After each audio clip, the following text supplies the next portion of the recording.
Mesdames et messieurs, chers auditeurs de Témoin FM, bienvenue dans cette édition spéciale consacrée à l'actualité politique du Sénégal. Message à la nation, la jeunesse, nouvelle priorité du président Macky Sall. C'est l'objet de nos échanges et discussions lors de cette édition spéciale sur la radio Témoin FM 107.0. Et pour en débattre, nous sommes avec le journaliste Abdoulaye Wadjanga de DTV, spécialiste des questions de décentralisation. Wadjanga, bienvenue. Bienvenue, merci à vous, Diallo. Merci également aux auditeurs de Témoin FM.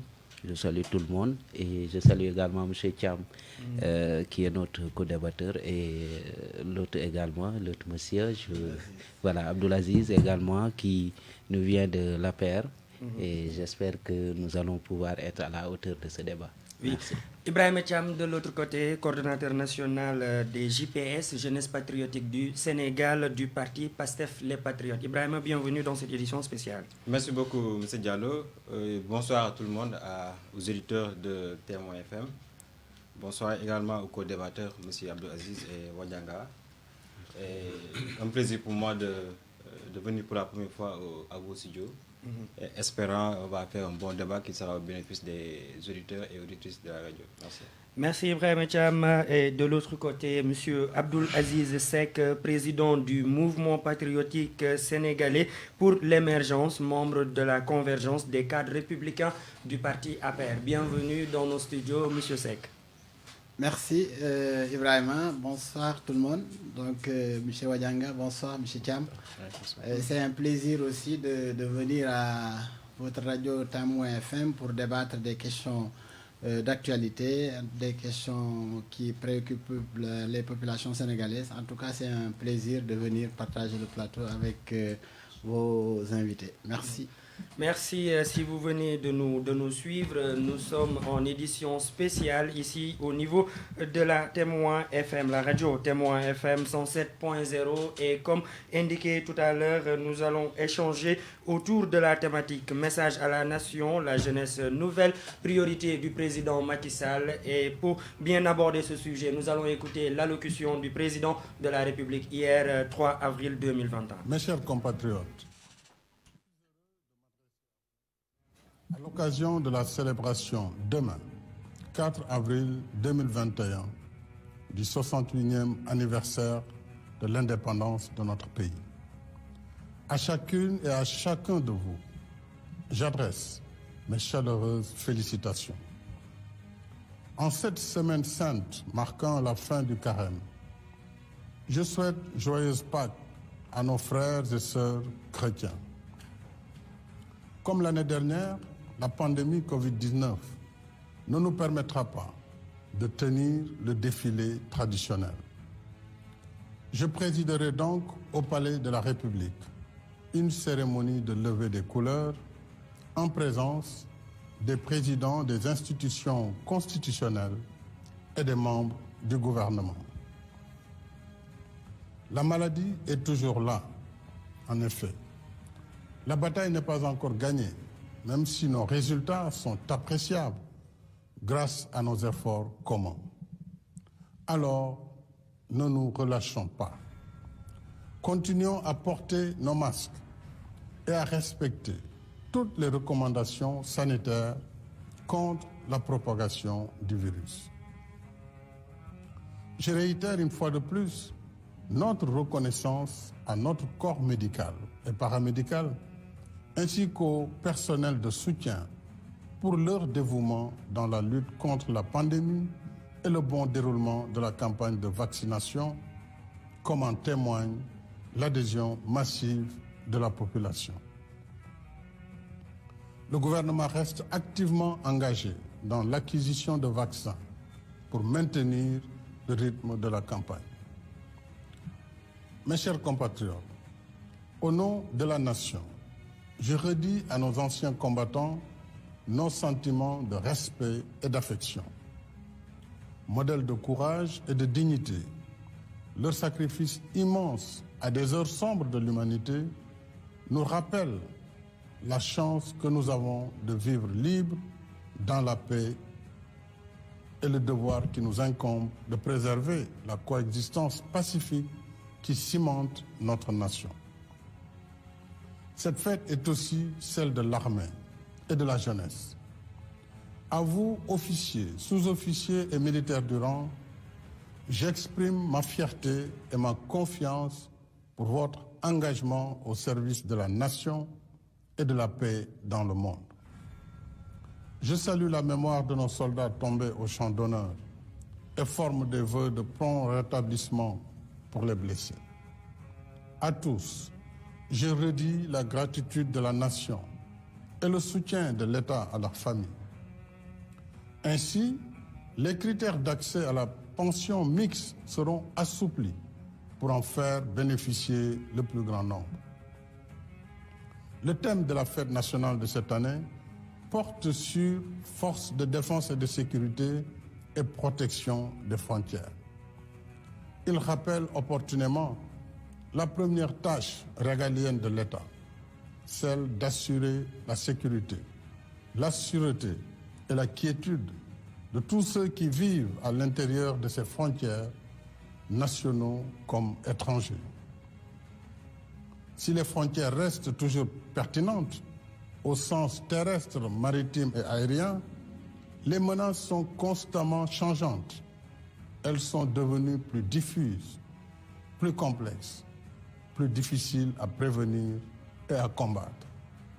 En somme, c'est le monde qui est devenu plus dangereux face aux périls de toutes sortes, le terrorisme, la cybercriminalité, les crimes transfrontaliers, les défis environnementaux et sanitaires.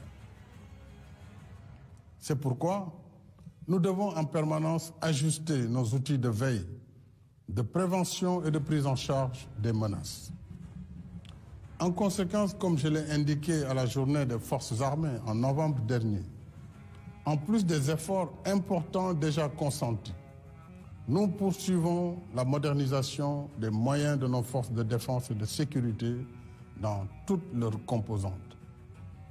Il en est de même de la réadaptation du dispositif d'implantation des formations par le déploiement de nouvelles unités terrestres dans le cadre du tableau des effectifs et des dotations Horizon 2025. Je tiens également à l'amélioration constante des conditions de vie et de travail des personnels, parce qu'une armée se forge d'abord dans l'épanouissement des hommes et des femmes qui la composent. Enfin, nos forces de défense et de sécurité continueront de veiller sur nos frontières en restant fidèles à nos traditions de bon voisinage. Pour nous, la frontière est un trait d'union et un espace de convivialité entre les peuples. Mes chers compatriotes, la fête nationale nous rassemble plus que toute autre. Par-delà nos diversités, elle incarne et exalte le vivre ensemble hérité de nos anciens et que nous devons transmettre à nos enfants et aux générations futures. Ce soir, devant vous, je réaffirme solennellement que le Sénégal est une nation unie et indivisible, et le restera. Un pays de pluralisme intégrateur, un pays de paix et de convivialité entre toutes ses composantes, un pays de teranga qui accueille et protège tous ses hôtes sans exclusive. Ensemble, préservons cet art de vivre bien sénégalais. Assurément, c'est ce Sénégal qui fait notre bonheur, notre honneur et notre fierté. C'est ce Sénégal qui est connu et apprécié à travers le monde. Dans ce Sénégal que nous aimons, il ne saurait y avoir de place pour le particularisme, quel qu'il soit. Les ressorts de la nation sénégalaise sont solides. Ils inspirent confiance et continuent de jouer leur rôle régulateur. Gardons à l'esprit ce qui pourrait les affaiblir. Évitons tout propos et tout comportement qui pourrait les fragiliser. Je vous invite à un examen de conscience et vous appelle à renforcer le contrat social qui nous lie les uns aux autres et nourrit notre commun vouloir de vie commune. Nous l'avons fait à Sare Liou, Angayen Sabah, Darou Ndiaye, Tchoubalel Nabadji, Toumania, Nouma, Barokunda, Madina Wandifa, Djinani, Djembereng et tant d'autres localités bénéficiaires des politiques d'équité territoriale et de justice sociale. Nous le ferons à Bolindao, à Fafakuru, Darou Ndiaye, Kunda, Djahaling, Sinthiou Amadou Salam, Bokiladje, Brin, Bassoul et Kerdabo, entre autres cibles de la phase 2 du PUDC, dont l'important volet d'électrification de 2000 villages a démarré le 27 mars dernier. Nous irons plus loin encore dans le développement de l'économie rurale, avec la phase 2 du PUDC qui mobilisera 63 entreprises et générera 11 200 emplois directs et plus de 30 000 emplois indirects. Mes chers compatriotes, je suis également heureux de vous annoncer que la 3e usine d'eau de Keur-Momar-Sarr sera mise en service en mai prochain. Cet ouvrage de grande envergure, doté d'une conduite d'eau de 216 km et d'une capacité de 100 000 mètres cubes par jour, pour sa première phase, sur 200 000 mètres cubes au total, contribuera à améliorer de façon substantielle la fourniture en eau pour Dakar, Thiès et d'autres localités. D'autres travaux sont en cours à Louga, Kaffrine, Matam, Tambacounda, Kédougou, Kolda, Sédhiou et Ziguinchor. Ils seront suivis de la construction et de la remise en état d'ouvrages à Thiès, Tivaouane, Diourbel, Mbacké, Kaffrine, Fatick et Kaolack, en plus du programme national de 80 000 branchements sociaux entièrement subventionnés par l'État. Mes chers compatriotes, la fête de l'indépendance, c'est aussi et surtout celle de la jeunesse, dont l'ambition, la force et la vitalité portent nos espoirs de lendemain meilleur. Cette fête, Jeunes du Sénégal, vous est spécialement dédiée. Je veux qu'elle soit le point de départ de nouvelles réponses à vos besoins en éducation, formation, emploi, financement de projets et soutien à l'entrepreneuriat. Ces dernières années, en investissant massivement dans la réalisation d'infrastructures lourdes, l'État a aussi consacré beaucoup d'efforts et de ressources à la création d'emplois et au soutien à la formation, à l'entrepreneuriat et aux activités génératrices de revenus pour les jeunes.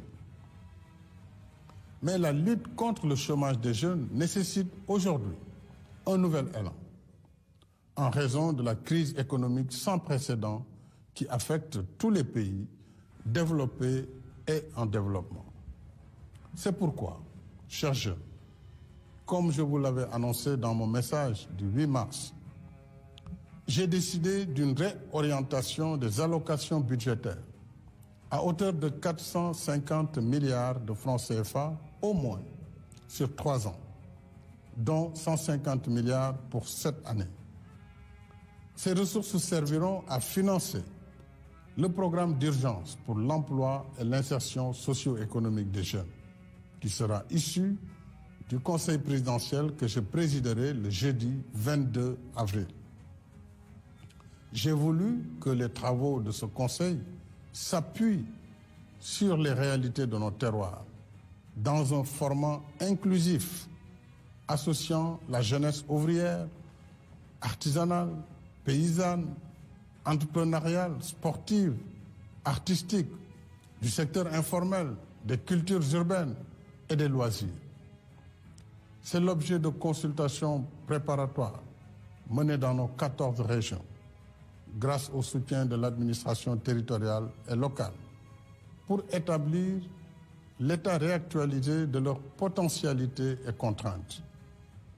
Je remercie les autorités administratives et locales, ainsi que tous les acteurs ayant participé aux consultations. J'exprime également ma gratitude aux nombreuses bonnes volontés qui m'ont fait parvenir leur contribution dans un bel élan citoyen. Le gouvernement tiendra compte de toutes ces contributions dans le cadre de la formulation d'une stratégie cohérente de territorialisation des politiques et de mutualisation des instruments de promotion de l'emploi, de l'entrepreneuriat et d'insertion des jeunes. À cette fin, ces instruments seront renforcés en ressources, de même que dans leur gouvernance et leur processus décisionnel. Par souci d'équité territoriale et de simplification des procédures, un guichet unique sera installé dans chacun de nos 45 départements. Dénommé Pôle emploi et entrepreneuriat pour les jeunes et les femmes, ce guichet servira de cadre d'accueil, de conseil et de financement des porteurs de projets. La DER-FJ, l'ANPEJ, l'ADPME et le FONGIP, entre autres, seront représentés dans chaque guichet unique afin d'apporter l'expertise, le financement et le suivi des projets. Dans l'immédiat, en soutien à l'emploi et aux ménages, j'ai décidé d'allouer dès le mois de mai 80 milliards de francs CFA au recrutement de 65 000 jeunes sur l'ensemble du territoire national dans les activités d'éducation, de reforestation, de reboisement, d'hygiène publique, de sécurité, d'entretien routier et de pavage des villes, entre autres.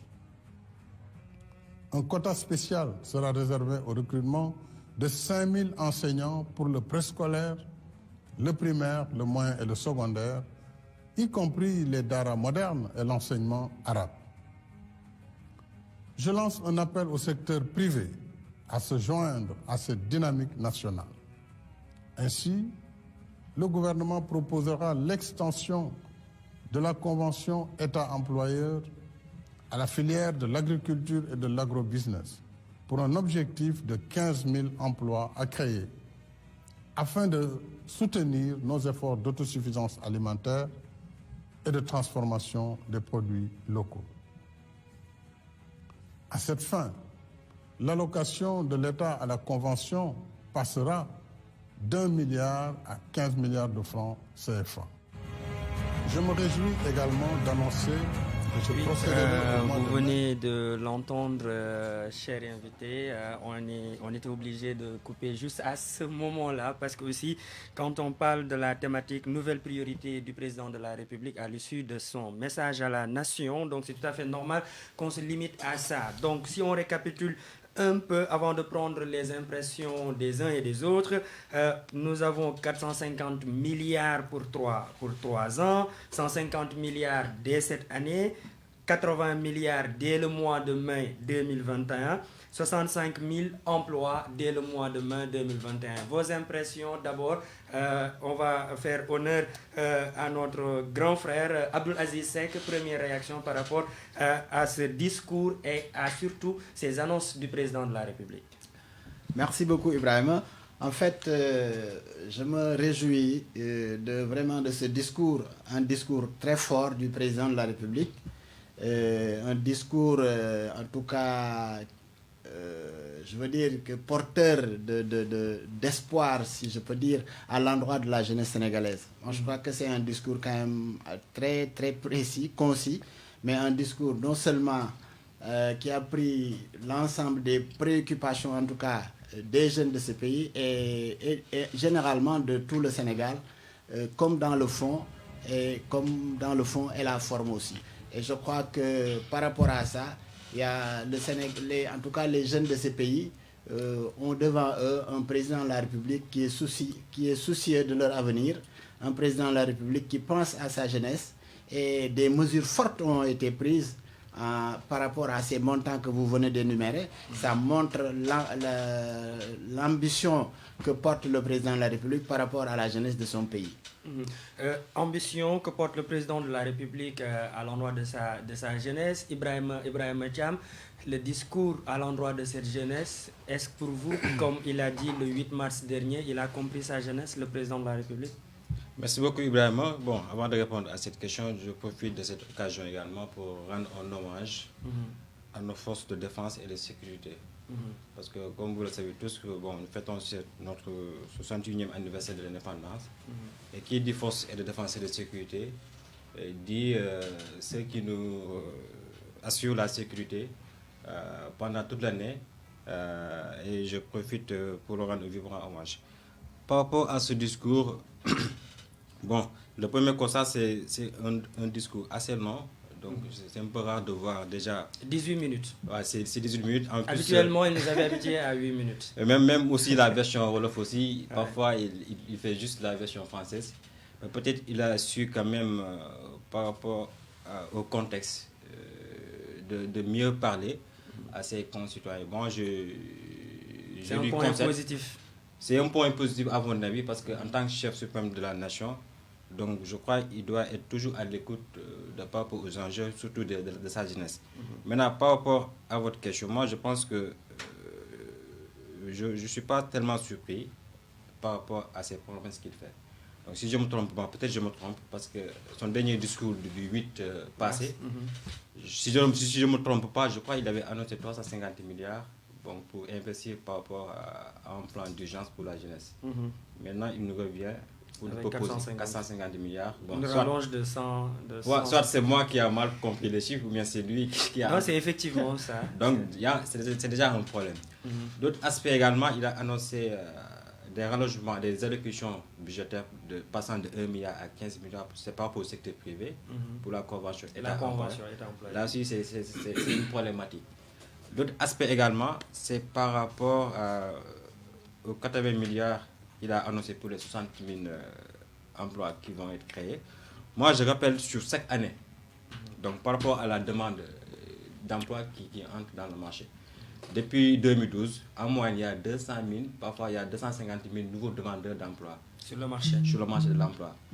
L'offre qui est disponible, c'est-à-dire les emplois disponibles, sont dans la fourchette 40 000 à 60 000 offres disponibles, du secteur formel comme du secteur informel.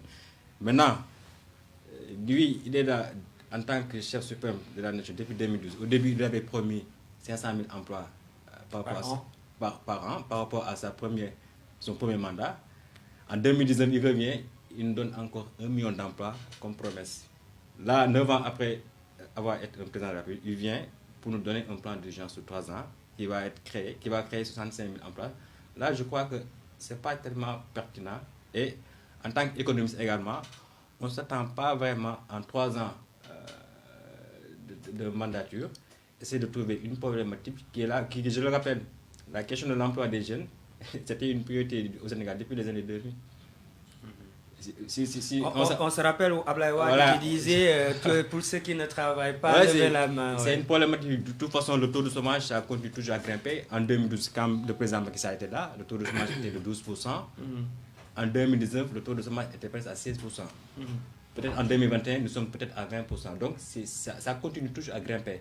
D'autant plus qu'il y a des milliards qui sont injectés par rapport à cette problématique, qui, je rappelle, ça devait être une priorité nationale pour le président de la République. Mais malheureusement, à chaque occasion, il donne des promesses. Là, il revient par des promesses qui... Moi, je lui souhaite, parce que nous sommes tous des jeunes, nous avons tous envie que cette problématique soit résolue. Mais on ne peut pas aussi accepter des milliards qui sont injectés dans notre économie, d'autant plus que nous sommes un pays en difficulté, un pays pauvre.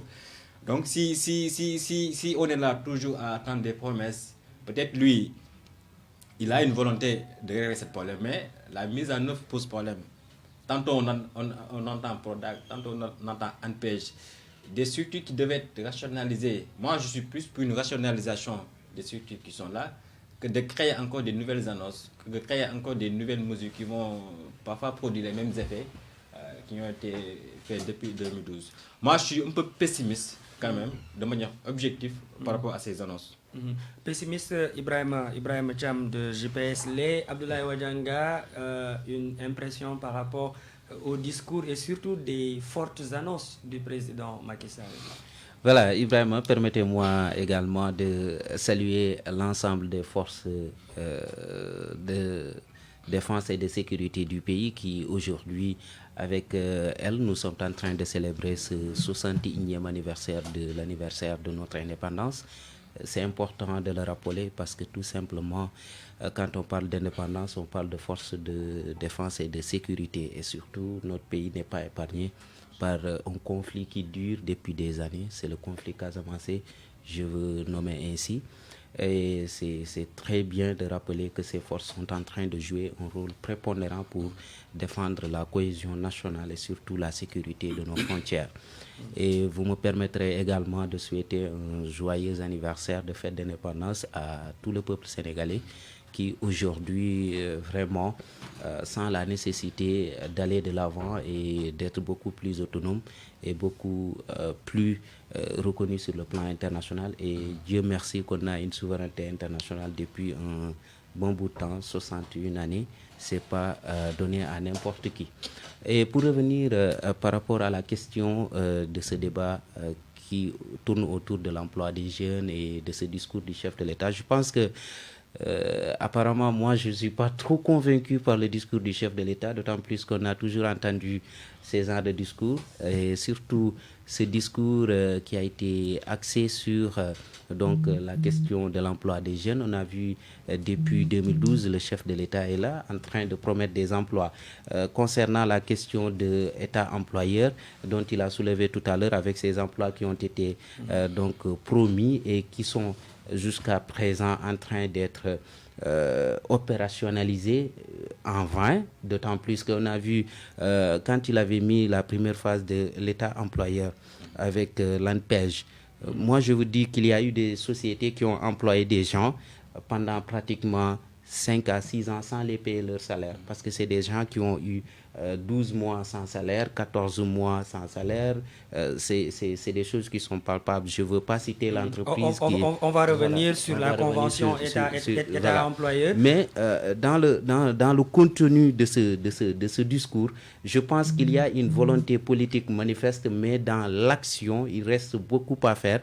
D'autant plus qu'on voit beaucoup de structures qui sont créées autour de cette question de l'emploi des jeunes, mais finalement, on n'arrive pas à avoir un rendement positif sur le vécu du peuple sénégalais, sur le vécu de la jeunesse sénégalaise. D'autant plus qu'on a récemment vu des événements qui se sont produits. C'est le chef de l'État même qui sort pour dire que j'ai entendu votre cri de cœur, vous êtes fatigué et que vous n'avez pas d'emploi, c'est la raison pour laquelle vous êtes sorti dans la rue. Et c'est ce qui est regrettable. Je ne peux pas comprendre un chef de l'État qui reconnaît avoir failli depuis presque 9 ans. Il est là à nous servir des discours et non pas des actions. Je pense que Ouadjanga, on va poser la question à Aziz. Aziz, est-ce que avec ces nouvelles annonces du président de la République, est-ce qu'officiellement maintenant il reconnaît que sur le plan politique de l'emploi des jeunes, il y a eu véritablement un échec, si on peut l'appeler ainsi? Voilà, Ibrahim, en fait, moi je crois que dire qu'il y a un échec, c'est trop fort, le mot est trop fort. Pourquoi je le dis? Parce qu'en fait, depuis que le président de la République est arrivé au pouvoir en 2012, tout le monde sait qu'il avait une volonté manifeste pour en tout cas hisser le pays à des niveaux vraiment insoupçonnés, si je peux m'exprimer ainsi, avec le plan Sénégal émergent. Et ce plan qui est le référentiel unique de toutes les politiques de développement du pays. Et vous constaterez avec moi que depuis 2012 jusqu'à maintenant, en tout cas dans la phase 1 du plan Sénégal émergent, vous avez vu ce que le président de la République a eu à réaliser dans ce pays. Et vous conviendrez également avec moi qu'on avait même, dans le cadre même des performances économiques, on était arrivé jusqu'à pratiquement 7% de croissance. Ça veut dire qu'il y avait un travail minutieux qui a été fait et qui nous a valu toutes ces performances. Et nous, on a été aussi primés, ou en tout cas salués par beaucoup d'organismes internationaux qui disaient que l'économie sénégalaise, en tout cas, était en bonne santé. Est-ce qu'une économie en bonne santé est une économie productrice par essence de chômeurs? Non, vous savez, le problème du chômage... Parce que la plupart du temps, ce qui revient, excusez-moi, avec les chiffres, oui. Une performance économique à croissance 7%, 6%, l'un des meilleurs dans la zone UEMOA, mais après, à chaque fois, il y a un problème de chômage. Les jeunes te disent que les gays humains. Oui, vous savez, le problème du chômage, c'est un problème universel. Moi, je crois que c'est un problème mondial. Même si vous avez dans les plus grandes démocraties, les plus développées, que ce soit les États-Unis, que ce soit l'Europe, de manière générale, mais ils sont confrontés à ce problème-là. Et vous voyez ce qui se passe en France, il y avait le problème vous voyez les marches, il y a tout le temps des problèmes par rapport à la jeunesse. Que ce soit en Italie, que ce soit en Espagne, un peu partout en Europe et aux États-Unis même. Donc le problème du chômage, c'est pas un problème qu'on va régler par un coup de baguette magique pour dire que je règle le problème du chômage des jeunes. Le dire vraiment, c'est manquer même de respect aux Sénégalais. C'est un problème très difficile à régler. Mais ce qu'on peut faire, et moi je crois que c'est dans cette dynamique que nous travaillons, c'est-à-dire faire de sorte que les Sénégalais puissent avoir un emploi, mais pas un emploi, disons, dans le cadre d'une administration bureau, c'est-à-dire, c'est vrai que tous les jeunes qui vont à l'école diplômés aspirent à intégrer l'administration, mais je dis que ce n'est pas le seul pourvoyeur d'emploi. Il va falloir aussi que les jeunes aujourd'hui comprennent que dans ce monde de globalisation, dans ce monde-là, il faut impérativement qu'ils comprennent qu'ils ont un devoir en tout cas de participer à l'effort national en créant des structures qui leur permettent par exemple d'être financés. Et moi je crois que ça le président de la République a compris, raison pour laquelle il a mis en place toutes ces structures que vous venez... Nous avons la DER-FJ, l'ANPJ, tout ça, oui. Aussi. Mais ce sont des structures qui sont là depuis des années et qu'on ne voit pas véritablement leur rentabilité sans vous couper. Mais je pense que... Non, vous m'avez coupé, bien sûr. Voilà, vous m'excuserez donc de vous couper. Parce que tout simplement, je suis vraiment désolé de le faire. Parce que moi, je constate qu'il y a pratiquement 4 à 5 agences de financement venant de l'État du Sénégal. Et jusqu'à présent, on n'arrive pas à voir. On nous a dit, dans la banlieue, vous avez mis combien de milliards? 2 milliards en l'espace de 2 ans. 2 milliards. Et toujours, jusqu'à présent, c'est la banlieue qui se révolte pour dire que nous n'avons pas vu de financement. Je suis désolé et je vous laisse continuer. C'est pas grave. Juste une précision, quand Wadianga dit 2 milliards dans la banlieue, c'est 2 milliards que la DER a déclaré avoir injecté au niveau de la banlieue. Vous pouvez... Mais vous savez, non, absolument, vous savez... Aujourd'hui, ce qui se passe aujourd'hui, je prends l'exemple de la DER, comme vous dites, présentement, ce qui s'est passé. Par exemple, je prends le cas, tu parles de Pikine, moi je parlerai plutôt du département de Rufisque. Le département de Rufisque, la DER a injecté 1,7 milliard. C'est nombreux. Et pourtant, il y a beaucoup de jeunes qui nous disent, nous on ne sait pas, on n'a pas reçu. C'est parce qu'il y a un problème, certes peut-être de communication, mais ce qu'il faut comprendre, c'est parce qu'en général, moi je dis souvent, je le dis, il faut que quand on parvient à faire ces financements-là, il va falloir aussi impliquer les leaders politiques. Tu sais pourquoi? C'est pour la vulgarisation, parce que les gens ont besoin de comprendre. Quand vous injectez 1,7 milliard, c'est parce que vraiment vous voulez aider ces populations, vous voulez aider ces jeunes-là. Et moi, je crois que ça aussi, c'est quelque chose de très important. Seulement, il va falloir travailler sur la formation des jeunes. Et moi, je crois que ça, nous l'avons très bien compris. Et là, je m'en félicite. Et je félicite le ministre de l'Emploi, M. Dame Diop, qui est en train d'abattre un travail extraordinaire par rapport à ça. Moi, je crois que présentement, ce qu'il faut comprendre, il faut que les jeunes aussi, quoi qu'on puisse dire, ils ont aussi du sien à mettre dans ce... En fait, je veux dire, dans ce supposé de l'emploi des jeunes. Pourquoi? Parce qu'aujourd'hui, nous avons une population excessivement jeune. 70% de la population, elle est jeune. Et pratiquement 63%, c'est des jeunes qui à peine ont 20 ans. Ça veut dire que nous avons une population très très jeune. Maintenant, tous les mécanismes que l'État est en train de mettre en place, c'est pour aider effectivement ces jeunes-là à avoir une formation. Et c'est dans ce cadre-là que nous sommes en train de construire beaucoup d'écoles, de formations pour résorber en tout cas ce gap-là et aider les jeunes à avoir des formations et les former et les permettre aussi de monter des projets qui seront financés et éventuellement, parce que moi je crois que, quoi qu'on puisse dire, le président de la République, depuis 2012 à aujourd'hui, on peut tout lui reprocher, mais il a une vision quand même pour le Sénégal. Ça, c'est une réalité manifeste. L'opposition parle de vision. Oui, à Diamniadio. Vous savez, celui qui disait que le président, sa vision est à Diamniadio, moi je crois qu'aujourd'hui, on a dépassé Diamniadio. Maintenant, on a dépassé même Thiès aujourd'hui. Ça veut dire que, en fait, c'est parce que, et là aussi, je m'en vais vraiment le féliciter, en tout cas le président Idrissa Seck, qui à un moment donné de l'histoire politique du Sénégal a compris, par rapport aux urgences du moment, que le Sénégal, quand même, on a besoin de se serrer les coudes, d'autant plus qu'il y a la pandémie qui est venue à un moment, qui a pratiquement tout bouleversé. Et ça aussi, c'est un facteur qu'il faut tenir en conséquence, parce qu'il y a beaucoup de choses qui se sont passées. Je vous disais tout à l'heure qu'on était à quasi 7% de croissance, et que pratiquement, au Sénégal, pratiquement tous les évaluations de Doing Business nous mettaient toujours, on gagnait toujours des points. Ça veut dire que le Sénégal était sur la bonne voie. Le marché Doing Business de 2020 qui n'a pas été accepté par le gouvernement d'ailleurs. Bon, vous savez, c'est toujours c'est normal. C'est-à-dire à chaque fois, en tout cas, moi, ma conviction est que je suis un démocrate. J'ai le droit de dire oui, mais j'ai le droit aussi de dire non. C'est pourquoi aussi je respecte aussi ceux qui sont à l'opposition. C'est seulement ce que je leur reproche, c'est-à-dire eux, ils ne reconnaissent jamais les efforts de l'État. C'est dans ce sens-là que je ne suis pas d'accord avec eux. Mais sinon, dans un pays fort, un pays normal, doit avoir une opposition forte. Moi, je suis convaincu que ça doit être ça. Maintenant, ce qui se passe aujourd'hui, on peut ne pas être d'accord sur tout. Mais reconnaître ce que nous avons fait, c'est extrêmement important. Et critiquer après. Oui, nous allons revenir sur la relation opposition-pouvoir.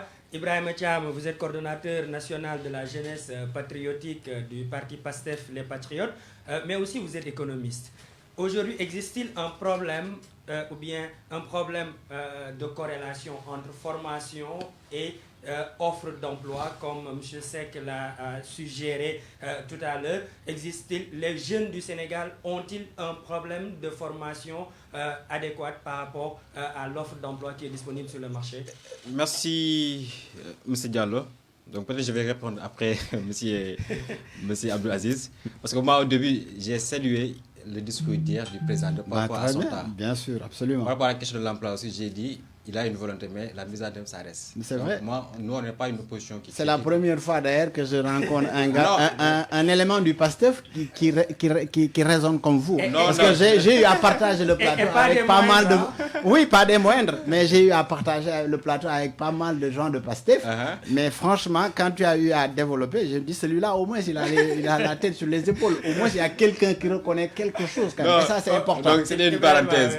C'était une parenthèse. Juste par rapport à cette question... moi, j'ai eu la chance en 2014 de participer au Forum national sur l'emploi des jeunes. Je crois que c'était 2 ans après l'élection du président Macky Sall. Il avait recommandé un forum sur l'emploi des jeunes. Et j'ai eu la chance d'être dans la commission adéquation, formation, emploi. On avait beaucoup réfléchi, on avait beaucoup diagnostiqué et même donné des recommandations par rapport à la question de l'emploi, mais surtout par rapport à la relation, comme tu dis, entre l'employabilité, entre la formation et l'emploi. Comme vous le savez, donc, par rapport à l'évolution économique, donc finalement le Sénégal avait jusqu'à présent une économie tellement fragile. Si je prends l'exemple même de l'enseignement supérieur, avec presque 80 000 bacheliers, presque les 3 quarts des bacheliers sont en formation littéraire. Or, pour bâtir un pays, moi je me souviens en 2e année, un de nos professeurs nous disait que la révolution industrielle européenne, c'était des gens qui avaient le niveau collège, les techniciens, les secteurs primaires, secondaires. Les gens qui ont eu un niveau assez stable, mais qui étaient formés pour bâtir un pays. Donc je crois, en certain moment aussi, on devrait se pencher beaucoup plus sur la relation entre l'enseignement et l'employabilité. Donc par rapport à ça, moi je trouve que le problème il est toujours là. Comme j'ai dit tantôt, minimum, chaque année, il y a 150 000 chômeurs.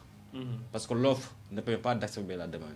Maintenant, par rapport à cette question, moi, je trouve que c'est très compliqué, à l'heure où nous sommes, d'essayer d'éjecter de l'argent. Parce que, il faut le dire, et c'est une réalité, ce n'est pas au président Macky Sall de créer des emplois. Ce n'est pas à l'administration de créer des emplois. On devait avoir un secteur privé fort. Parce que ce sont les entreprises qui sont là, qui essaient de gagner de la valeur ajoutée. Quand on dit emploi, c'est une question de valeur ajoutée. On ne peut pas, depuis presque 25 ans, la même pratique. L'État vient, il crée des agences, il crée des fonds communs, essaie de financer des jeunes. 5 ans après, le problème est toujours là. Donc maintenant, je crois, il a annoncé hier la convention État-employeur. Peut-être Wadjanga en a parlé tout à l'heure. Mais cette convention, c'est un système qui permet aux entreprises de recruter des étudiants comme objectif d'avoir des recrutements durables. Par exemple, l'État peut venir dire au secteur privé, chaque année, je veux 100 000 nouveaux demandes de stage pour 6 mois. Et pour ces 100 000, l'État peut-être va allouer une allocation, bien une subvention. Par exemple, si chaque étudiant a une rémunération de 100 000, par exemple, l'État peut venir dire que moi, je donne 70 000 francs, l'entreprise donne 30 000. Pour permettre aux étudiants, aux élèves, aux ingénieurs d'avoir de la pratique de l'entreprise. Parce que le plus important pour le secteur privé, c'est de donner des jeunes la chance d'avoir de l'expérience professionnelle qui peut-être, après eux, ils vont créer leurs entreprises. Cette convention, elle est là depuis presque aux années 90, mais dans la pratique, comme a dit Wadjanga, l'État ne respecte pas souvent ses engagements. Or, les entreprises également, ils sont dans des besoins d'urgence. Ils ne peuvent pas aussi supporter des coûts, avoir des recrutements qui sont un peu difficiles à gérer. Finalement, ils libèrent les stagiaires et les emplois qu'ils ont. Moi, je pense qu'on devait beaucoup plus se penser sur le développement du secteur privé. Parce que c'est le secteur privé qui doit porter une économie. Mais malheureusement, au Sénégal, comme tout le monde le sait, maintenant c'est une chanson, nous avons une économie extravertie qui sont détenues par le secteur du service. Qui dit secteur du service, il y a les télécoms, l'assurance des banques. C'est 20 secteurs et 120 sous-secteurs. Donc c'est un peu compliqué. Bon, je n'aurai pas le temps de développer, mais ce sont les services qui dominent notre économie. Et malheureusement, ces services sont détenus par le capital étranger. Peut-être les nationales qui sont là, ils sont souvent comme des sous-traitants qui essaient d'avoir des miettes par rapport au grand budget. À ce rythme, moi, je pense que la méthode va continuer. Donc, on aura toujours des présidents qui viennent, qui donnent des chiffres, qui essaient de faire bouger les choses. Au même moment, ceux qui créent de la valeur ajoutée, qui créent la croissance, ne sont pas établis au Sénégal. Donc moi, je crois que ce déséquilibre, il faut le corriger. Essayer d'appuyer le secteur privé. Parce qu'il y a les entreprises qui sont créées ici. Il y a des Sénégalais qui prennent des risques d'investir. Mais malheureusement, il faut promouvoir les nationaux sénégalais. Il faut appuyer les petites et les moyennes entreprises. Moi, je connais beaucoup d'entreprises jeunes, beaucoup d'hommes d'affaires qui sont en difficulté. Si je prends l'exemple de l'année dernière, le fonds Covid de 1 milliard, il y avait 200 milliards qui ont été alliés au secteur des entreprises. Mais dans l'évaluation, un an après, moi, je suis un peu curieux. Quand je faisais les calculs, il n'y a même pas 15 milliards qui sont mobilisés pour le secteur privé. C'est un problème. Pour le secteur privé national. C'est un problème. Alors, on nous avait donné 200 milliards. Si on prend l'exemple des banques commerciales, ils nous avaient dit l'année dernière que les entreprises vont avoir l'appui des banques pour avoir des financements d'urgence à court terme. Si on se rapproche des banques, les banques nous disent non, ils nous posent des conditions d'éligibilité que toutes les entreprises nationales n'auront pas. Donc, à chaque fois, comme je l'ai dit, la mise en œuvre reste. Moi, je ne peux pas comprendre un État souverain comme le Sénégal décide de faire une politique. Les banques qui devaient accompagner cette politique nous disent non, nous ne sommes pas prêts à accompagner les entreprises parce que cela. Or, moi, je pense que le problème, ça devait être là. Essayer de faire l'évaluation de tout ce qui a été fait. Aussi, l'État doit aussi imposer son autorité vis-à-vis du secteur privé bancaire également, parce que il y a 27 établissements financiers qui sont au Sénégal. À part la BNDE, Toutes les autres banques, c'est des banques étrangères qui nous imposent également le droit, qui refusent d'accompagner le secteur privé local. Donc, Ibrahim, selon vous, au lieu d'annoncer autant de milliards à injecter dans un système qui est défaillant, il aurait mieux fallu pour le président de la République d'essayer d'organiser une économie avec un noyau national assez compétitif, selon vous? Bon, c'est la règle. Hein? Ouais. L'exception, c'est le contraire, comme ce qui se passe actuellement. Donc, le Sénégal vit en mode exception. Nous sommes en mode exception. Oui. Avec une économie extravagante. Dans ce sens-là, est-ce que aussi la théorie de Guy Marius Sagna et du mouvement FRAPP trouve véritablement son essence pour, comme ils disent, dormir au moins tabac? Mais effectivement, c'est même notre position à PASTEF. Hein? Nous avons dit que, par exemple, par rapport à ce que vous avez dit, Guy Marius Sagna et les autres frères activistes, nous, on s'est dit, nous ne sommes pas contre pour la coopération internationale. Mais nous sommes pour un oui, pour une coopération gagnant-gagnant. Donc nous vivons dans un monde à l'ouverture des échanges commerciaux, d'autant plus que le Sénégal fait partie des signataires des chartes de l'Organisation mondiale du commerce et tant d'autres. Donc nous ne pouvons pas nous vivre en autarcie. Donc maintenant, le problème, comme j'ai dit, en tant qu'État souverain, avec des besoins d'urgence qui sont là. Comme vous avez dit, j'aime bien votre expression. Nous vivons en mode exception. Oui, en mode exception. Donc, les jeunes qui occupent presque 70% de la population, il y a une évolution démographique qui explose. Donc, l'urgence, elle est toujours là. Oui. D'autant plus qu'on devait avoir des dirigeants qui tapent sur la table, qui essaient d'imposer également aux différentes parties prenantes de l'économie, que ce soit les banques, les assurances, Par exemple, si je prends l'exemple du FONGIP, à sa création, il nous avait dit que le FONGIP va garantir tout le secteur privé national. Mais dans la pratique, on voit le contraire. Même FONGIP et les banques qui sont là, ils n'ont pas le même mot d'ordre. D'accord. Et Ibrahim, nous allons... Wadianga, comme il a dit, si nous vivons en mode exception et que c'est les acteurs économiques étrangers qui dictent leurs lois, est-ce que ce n'est pas ce sentiment-là d'avoir ou bien d'être dans un pays où c'est l'étranger qui dicte sa loi sur le plan économique? C'est pas ça qui a été à l'origine de la déferlante contre les enseignes françaises au Sénégal durant les manifs du 3 et du 5 mars? Évidemment, c'est ce qui est à l'origine de cette situation. Parce que je ne fais pas de la publicité, mais ni nos frères de EDK, ni plusieurs entreprises et nationaux, ils n'ont pas été touchés. Wadianga. Voilà, justement, comme vous l'avez dit, c'est ça. Hein, je pense que c'est ce qui a été à l'origine de tous ces saccages qu'on a notés auprès des entreprises françaises. Et justement, il y a même l'autoroute à péage qui est là, un bien sénégalais qui n'est plus sénégalais, c'est français. Quoi qu'on puisse dire, c'est français. Parce qu'on nous a récemment sorti des informations nous disant que l'État du Sénégal a revu le protocole d'accord pour l'exploitation de ce bijou.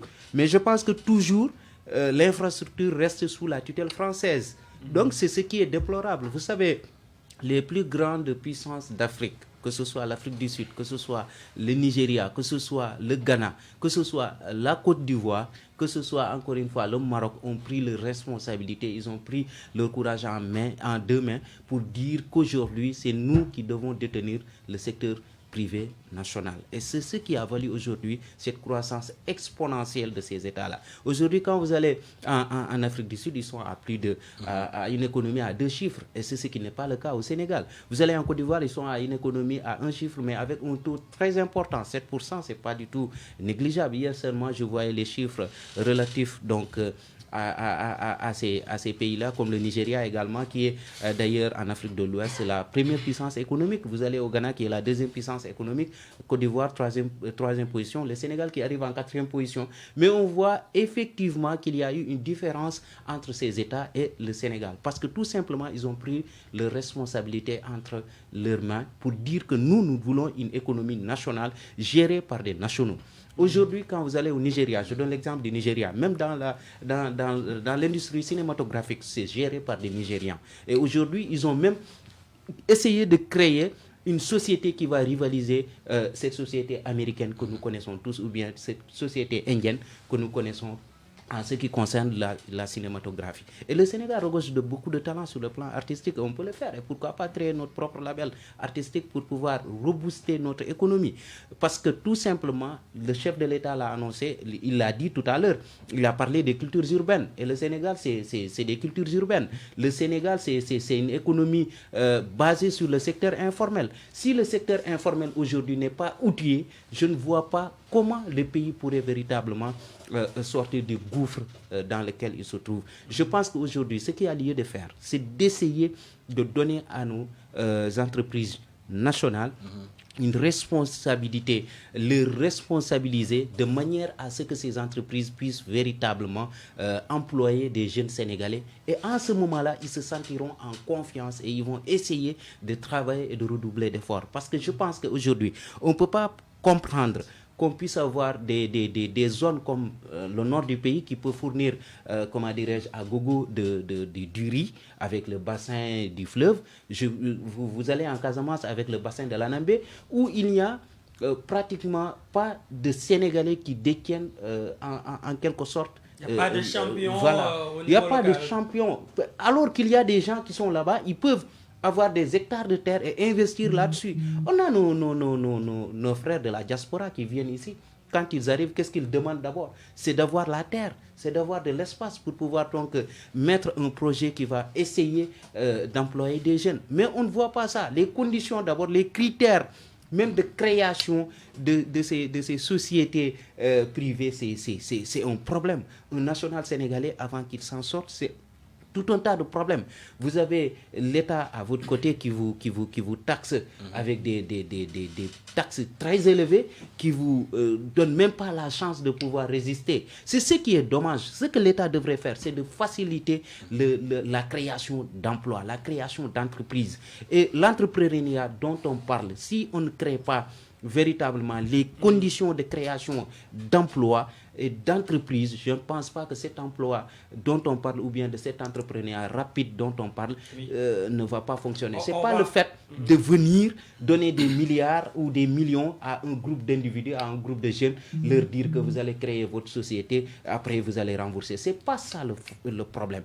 Le problème se situe dans la matérialisation même, dans la forme même de la création d'emplois. Quand on va alléger les conditions de création d'entreprises, ça va permettre aux jeunes d'avoir le courage de créer une société dans un coin bien reculé, que ce soit dans le Médina Yoro Fula ou que ce soit dans le Bignona. C'est comme ça, ou encore dans le nord du pays. Je pense que ces jeunes-là ont des idées, ils ont des capacités de création d'emplois, mais véritablement, ils n'ont pas la facilité de le faire parce que tout simplement, il y a des barrières administratives qui ne leur permettent pas et qui ne leur facilitent pas la tâche de pouvoir donc créer ces entreprises. Merci Wadjanga. Problème organisationnel par rapport à la mobilisation des capitaux et même au financement, parce que la DER est à la fois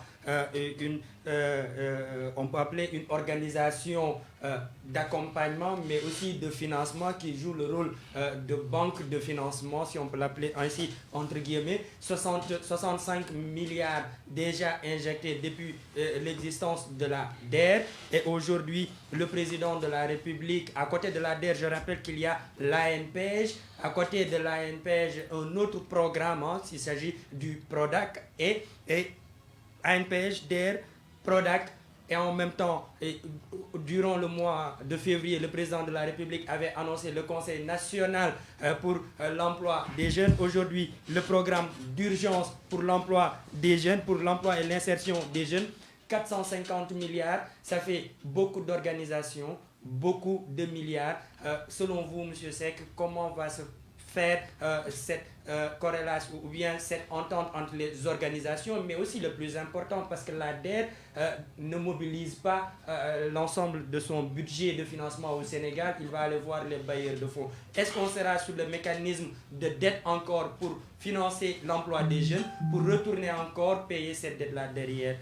Ça fait beaucoup de questions, mais oui, le problème est organisationnel par rapport aux multiples organisations qui entrent dans le mécanisme de l'emploi, ça c'est un, et en deux, le problème de mobilisation des fonds à l'étranger. Oui, vous savez, hein, comme je l'ai dit tantôt au début, hein, en fait, le problème de l'emploi des jeunes est un problème aussi. C'est une casse-tête mondiale, si je peux dire. C'est pas facile. Par contre, aujourd'hui, quoi qu'on puisse dire, hein, il faut reconnaître quand même les efforts qui ont été faits. C'est-à-dire, vous disiez tout à l'heure qu'on avait promis 500 000 emplois. C'est vrai qu'on n'a pas peut-être atteint les 5 000, mais on a réussi à réaliser 493 000 emplois sur les 500 000. Donc ça aussi, il faut le saluer. C'est vrai qu'on n'a pas atteint l'objectif. Parce qu'en fait, ce qu'il faut savoir, dans un cadre de travail, il faut toujours se fixer des objectifs. Maintenant, à l'arrivée, on peut les atteindre comme on peut ne pas les atteindre. Et maintenant, on évalue par rapport aux résultats. Et on saura que entre 500 000 et 493 000, quand même, on a beaucoup fait. C'est important. Maintenant c'est les 493 000, excusez-moi de vous couper, c'est par rapport à quel emploi? Mais vous savez... Si on peut avoir une précision. Non, peut-être je n'aurai pas peut-être le temps de détailler en fait tout ça, mais c'est la vérité des faits, ce que je vous dis là. Maintenant, par rapport à ces multitudes, comme vous dites, hein, de mécanismes financiers, à l'image de la DER, FONGIP, tout ça, mais aujourd'hui, c'est vrai, moi je suis éventuellement pour une mutualisation, par exemple, peut-être de l'ensemble de ces structures-là, mais aussi, la diversité aussi n'est pas mauvaise en soi. C'est-à-dire, aujourd'hui, vous voyez que le président de la République est en train de mettre en place des structures décentralisées, c'est-à-dire comment dirais-je, au niveau, en tout cas, de l'ensemble des 45 départements, des guichets uniques, par rapport à ces structures-là pour le financement des jeunes et des femmes. Et moi, je crois que c'est important parce que à l'époque, chacun, pour ton projet, pour quoi que ce soit, vous êtes obligé de quitter, par exemple, Fongolemi, vous êtes Medina Wandifa ou Saint-Louis pour venir à Dakar. Et moi, je crois que cette décentralisation va permettre quand même en tout cas, va permettre aux jeunes de pouvoir être fixés dans leur propre terroir pour éventuellement bénéficier en tout cas de ces fonds-là qui leur permettront éventuellement de faire fonctionner leur entreprise, que ce soit individuelle ou par groupe, comment ils vont fonctionner, ça c'est à leur niveau. Mais moi je pense que dans ce cas précis, ce que le président de la République est en train de faire, c'est parce que réellement ce qu'il a dit lors de son discours du 8 mai, comme vous avez dit, il avait promis 350 milliards, on est arrivé à 450 milliards, c'est par rapport, ça c'est un mois. En un mois, le président a compris encore une fois que par rapport à ces jeunes-là, moi je vais encore augmenter ce que je vais faire. Moi je crois que ça aussi c'est des efforts supplémentaires qu'il faut comprendre, qu'il faut saluer et accompagner. Vous savez, par rapport au secteur privé national, moi qui vous parle, hein, je suis très au fait avec ce que vous dites. Il faut impérativement que le secteur privé national soit fort. Je suis d'accord. Mais il va falloir aussi comprendre que dans le cadre de certains travaux, nous avons un problème d'expertise. Parce qu'en fait, supposons pour la création de ces routes-là, c'est vrai, on avait, par exemple, à l'époque, on avait un certain Baratal, par exemple, pour la construction de routes, qui était vraiment un champion ici au Sénégal et même au niveau de la sous-région. Mais quand même, à un moment donné de l'histoire politique, je ne vous apprends rien pour des raisons politiques. Ce Michel-là a été asphyxié, et tu vois. Donc ça aussi, c'est des problèmes. Mais on a eu également Feu Alioune Sow qui construit des ponts. D'ailleurs, le pont de l'émergence porte son nom. Pourquoi pas véritablement rester dans cette logique-là? J'y arrive, M. Wadianga. C'est-à-dire, ce que je voulais dire par là, c'est pour vous dire que nous sommes tous des Sénégalais. Moi, je préfère que tout ce qu'on fait ici, que ce soit les entreprises sénégalaises qui le font. Mais je dis qu'il y a des fois, on a un problème d'expertise. Et maintenant, ce qu'il faut faire, c'est-à-dire en ayant l'expertise internationale, c'est-à-dire dans les clauses de contrat de travail, il va falloir aussi qu'il y ait, par exemple, des clauses pour permettre à ces gens-là de former soit nos ingénieurs, en tout cas, parce qu'en fait, nous avons des ingénieurs extrêmement forts dans ce pays-là. des gens qui en veulent et qui savent ce qu'ils font. Mais c'est un problème des fois de moyens qui pose problème. Mais si on parvient à faire ce transfert de technologie, moi je crois qu'on peut faire beaucoup de choses. Maintenant... Et pour la question de la mobilisation des fonds? Oui, pour la mobilisation des fonds, moi je crois que aussi, quoi qu'on puisse dire, il nous arrive des fois, par rapport au budget consolidé, de réaliser beaucoup de choses.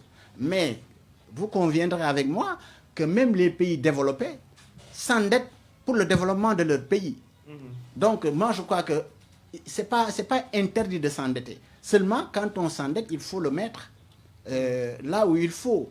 C'est-à-dire s'endetter pour créer ce qui se passe, créer Ila Touba par exemple, l'importance par exemple. Parce que moi je dis souvent, on me dit oui, on ne mange pas la croissance, c'est vrai. Mais là c'est la croissance qui nous fait manger mon frère Wadianga. C'est-à-dire, ce qui se passe aujourd'hui, c'est vrai.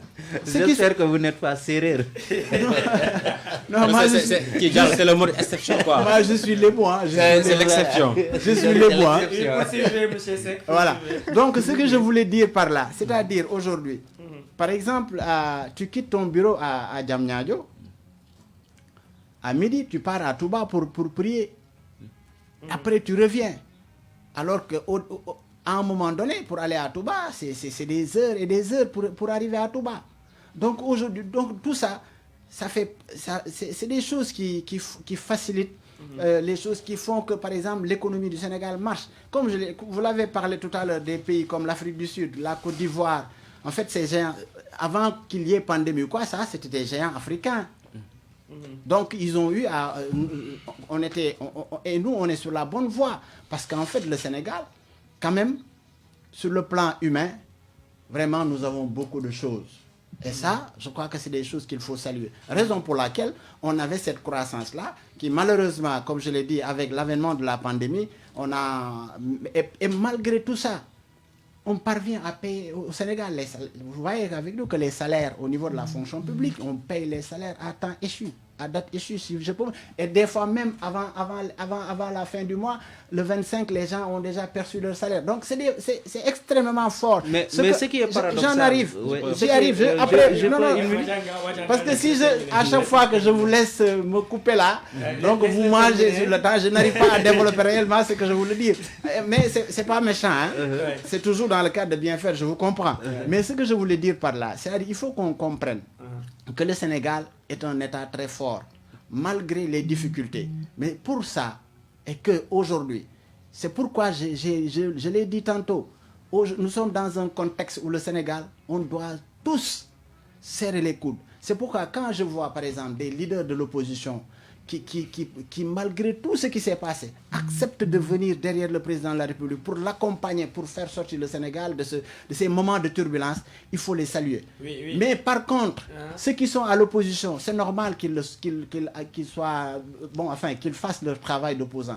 Mais je les invite aussi à ce que quand il s'agit d'un problème d'intérêt national, qu'ils viennent à côté du président de la République, qu'ils viennent à côté de l'État du Sénégal pour surmonter ces problèmes-là et après continuer à... C'est comme ça qu'il faut faire. Et moi, c'est dans ce cadre-là que je les invite. Mais quand même, il faut préciser que lors de la pandémie, il y avait cette union sacrée autour du président. Ben oui. C'est une parenthèse. Moi, je l'ai salué, j'ai matérialisé ça par même un texte que j'ai écrit sur ça pour vraiment féliciter cette opposition-là de cet aspect patriotique qu'ils ont développé en allant rencontrer le président de la République malgré toutes les divergences qu'ils ont eues. Ça, c'était très fort et je l'ai matérialisé par un texte. J'ai fait un article là-dessus que j'ai publié dans les journaux pour dire que quand on fait quelque chose de bien, moi, personnellement, quand je vois quelque chose de bien, on applaudit. Je le salue et vraiment, j'applaudis et je dis que c'est comme ça qu'on doit fonctionner. Par exemple, comme le 4 avril aujourd'hui, s'il n'y avait pas la pandémie, on allait fêter ça. Oui. Mais généralement, quand on fait ça, on ne voit pas, les leaders de l'opposition ne viennent pas à la cérémonie officielle. Non, c'est parce qu'aussi une précision, à part les chefs d'institution, les autres, ils ne sont jamais invités aussi. Ben non, mais non, on les invite.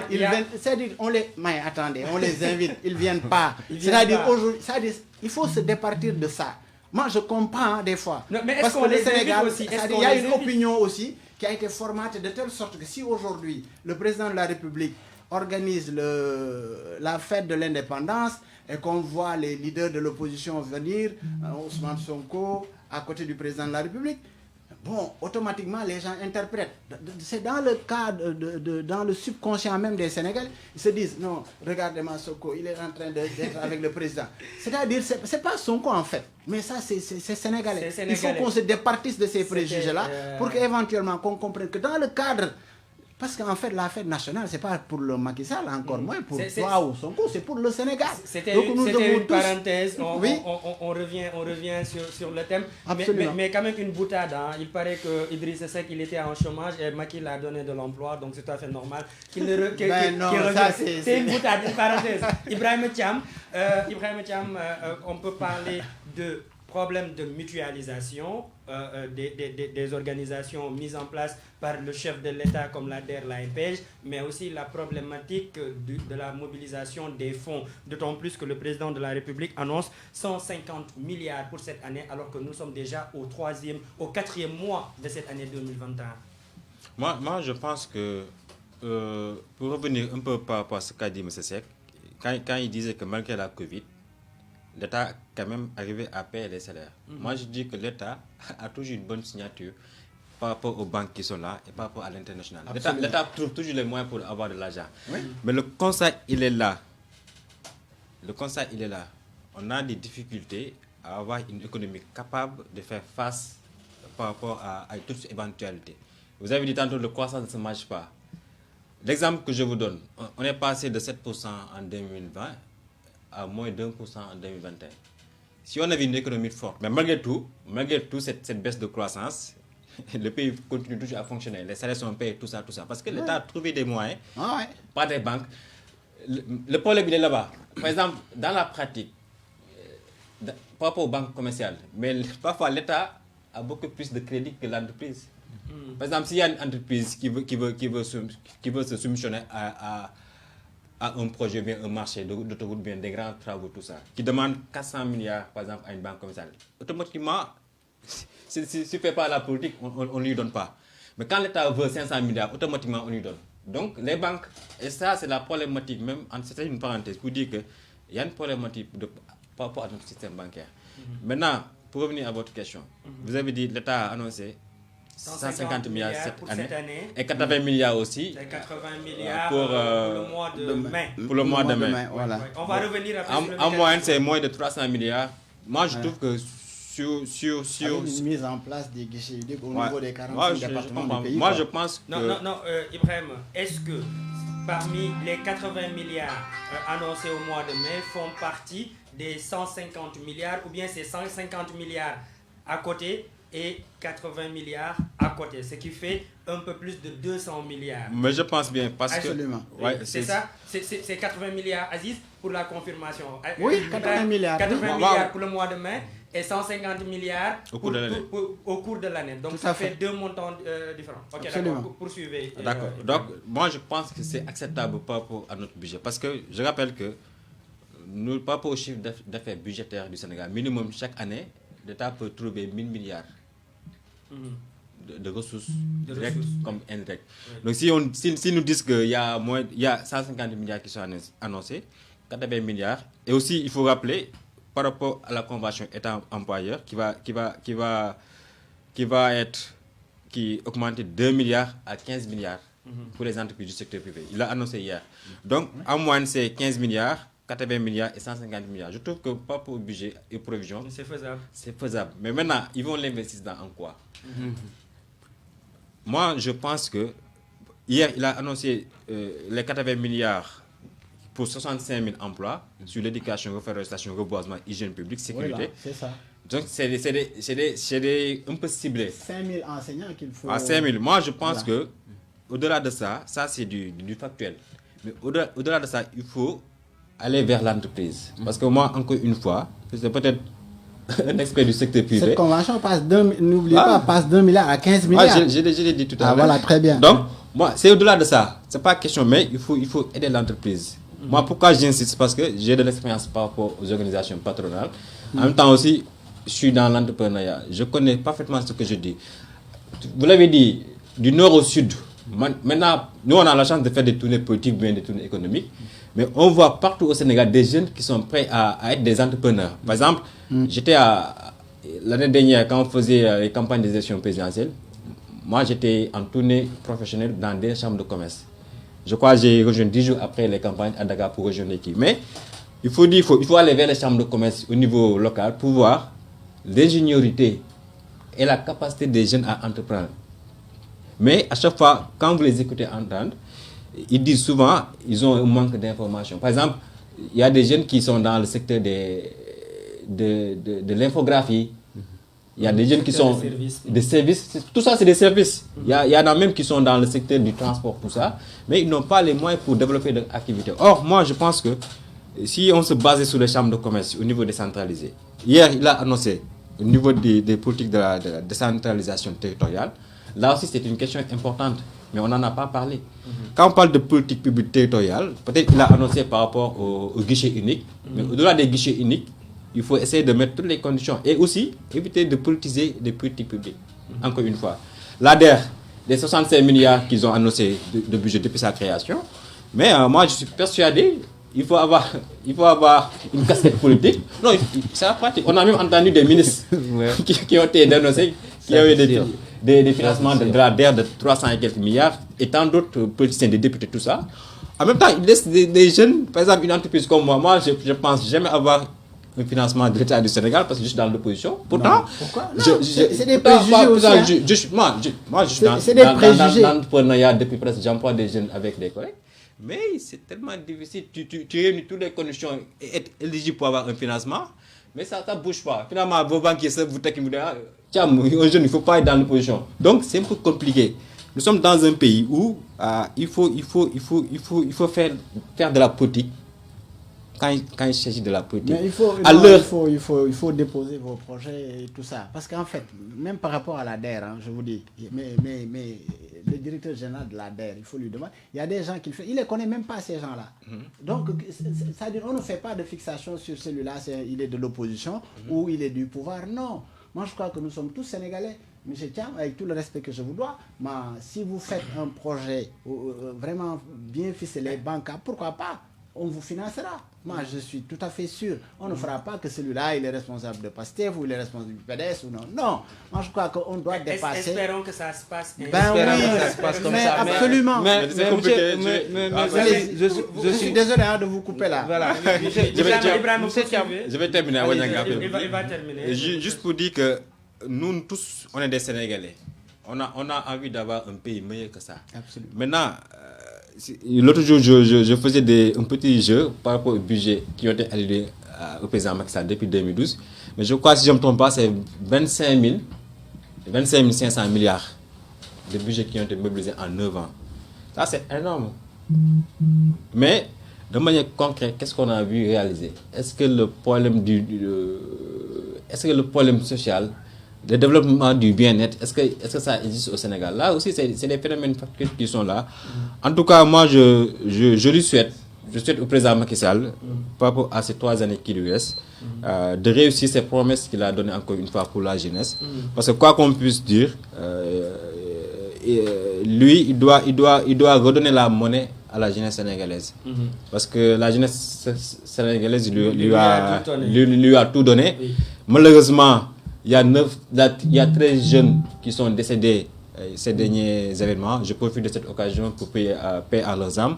Ça devait être une motivation pour lui à beaucoup plus s'investir de manière personnelle et pas à sa volonté propre même de régler ce problème de la jeunesse. Oui. Wadianga, 150 milliards, 80 milliards dès le mois de mai avec 65 000 emplois.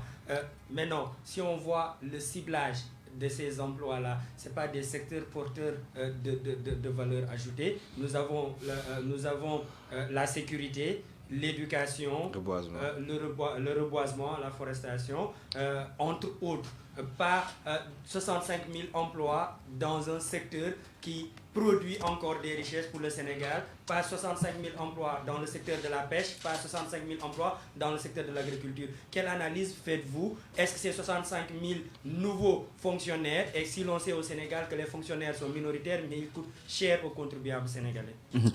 Justement, moi, c'est ce que j'appellerais c'est comme les 10 000 qu'on avait déjà avec les ASP. Hein? Mais voilà, c'est ce que j'appellerais un discours de pré-campagne locale, hein, parce que nous sommes à quelques heures ou à quelques mois de ces élections municipales. D'ailleurs, l'Assemblée nationale qui s'est penchée sur la question le vendredi.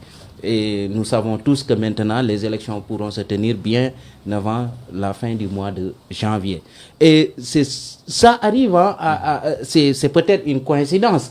Mais quand je vois un discours du chef de l'État avec autant de promesses, je me dis qu'il est en train de préparer les locales ou il est en train de préparer un troisième mandat. Pourquoi? Parce que tout simplement, moi, je ne peux pas concevoir que depuis Macky Sall, qu'il a été élu 9 ans, il revient toujours à nous donner des promesses dans un contexte où la situation est tellement critique ici au Sénégal. D'ailleurs, quand je prends le secteur dont il a parlé, il parle de l'environnement. Je ne vois pas en quoi l'environnement pourrait être un secteur de rentabilité. Mais en ce moment-là. Excusez-moi de vous couper, c'est juste une précision.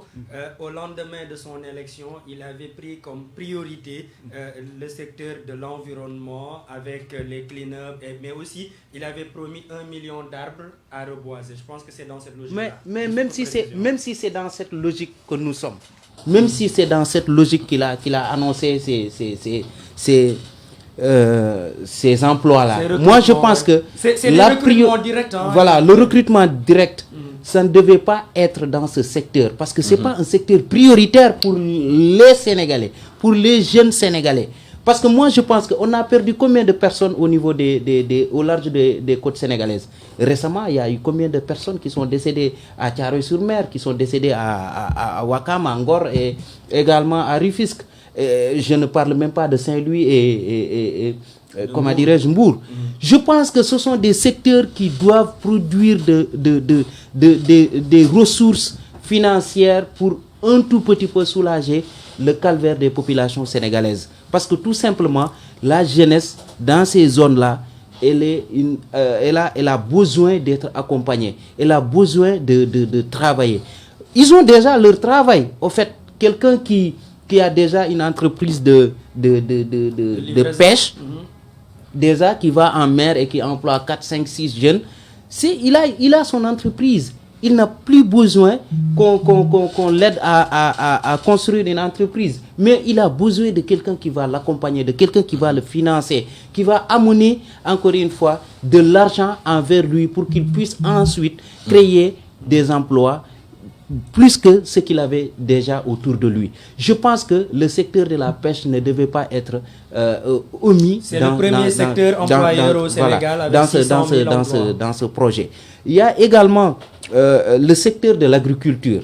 Quand on parle du secteur de l'agriculture, aujourd'hui, beaucoup de jeunes Sénégalais, quoi qu'on puisse dire, beaucoup de jeunes Sénégalais ne sont plus omnibulés par le fait d'être dans un bureau pour travailler. Ce qui leur intéresse, c'est qu'ils trouvent par tous les moyens comment sortir du problème du chômage. Aujourd'hui, quand vous allez dans le bassin de l'Anambé, je vous donne un exemple. Le bassin de l'Anambé, où vous avez des jeunes qui sont là-bas, mais ils ont des problèmes de financement. Ils ont des problèmes pour prendre en charge leur parcelle de riz. Parce que tout simplement, il n'y a pas aujourd'hui le moyen financier qui leur permette de pouvoir faire l'agriculture, que ce soit en période d'hivernage ou en période de saison sèche. Je pense que c'est là qu'il faudra essayer encore une fois de travailler une nouvelle méthodologie, chercher les priorités et ensuite mettre là-bas l'argent. Mais prendre des secteurs qui, franchement, je suis désolé de le dire, vous m'excuserez du terme, qui ne produisent absolument rien pour le Sénégalais, je pense que c'est aberrant même à la limite de penser de mettre de l'argent là-bas. C'est des secteurs qui sont certes importants, mais ce ne sont pas des secteurs prioritaires. Ça aussi, il faut que nos gouvernants puissent véritablement pencher sur les véritables secteurs prioritaires du Sénégal et mettre là-bas de l'argent. C'est pour cela quand vous me dites que l'ADER a financé 64 milliards au bout de combien d'années et ça n'a pas eu de répercussions positives, c'est parce que tout simplement l'ADER a financé des gens qui appartiennent à l'APR. Quoi qu'on puisse dire, c'est ce qui se passe.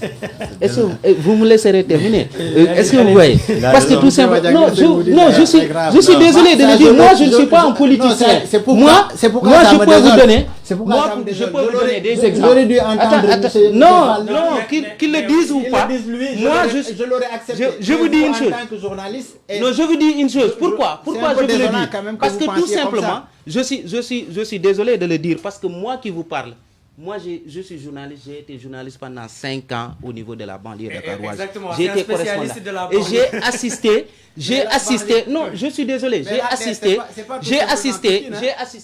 eu des gens qui m'ont trouvé à 2h du matin là où je vis, ils m'amènent un papier pour me dire que nous avons eu des financements parce que tout simplement nous venons de l'APR. Ça, c'est pas ce que j'invente. Si vous voulez. Non, attendez, non. Je vous dis, je les connais.